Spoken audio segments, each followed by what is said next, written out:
দেখুন, মানুষের জন্মছকের ষষ্ঠ ভাব থেকে বোঝা যায় রোগ, ঋণ এবং শত্রুর কি প্রভাব তার জীবনে পড়তে পারে। আর এই তিনটে জিনিসই মানুষকে ভীষণ কষ্ট দিয়ে থাকে। রোগ শারীরিক ক্ষেত্রে কষ্ট দেয়, ঋণ মানসিক ক্ষেত্রে কষ্ট দেয় এবং শত্রু উভয় ক্ষেত্রেই কিন্তু কষ্ট দিয়ে থাকে।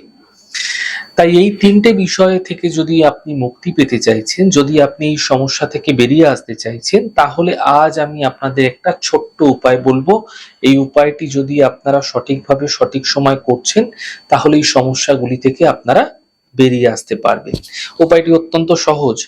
কিন্তু আরো একটা বিষয় আপনাদের বলি যে দেখুন, রাহু এবং শনি মূলত এই রোগ, ঋণ এবং শত্রুর বিষয়ে বিশেষভাবে কষ্ট দিয়ে থাকে।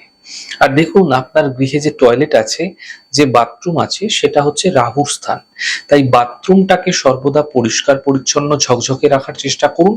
আর দেখবেন, জামা কাপড়ে যে নীল আমরা ব্যবহার করি, সেই নীল প্রতি বুধবার এবং প্রতি শনিবার সামান্য একটি মগের মধ্যে জলের সঙ্গে মিশ্রণ করে আপনি জলটাকে আপনারা ফ্ল্যাশ করে দিন।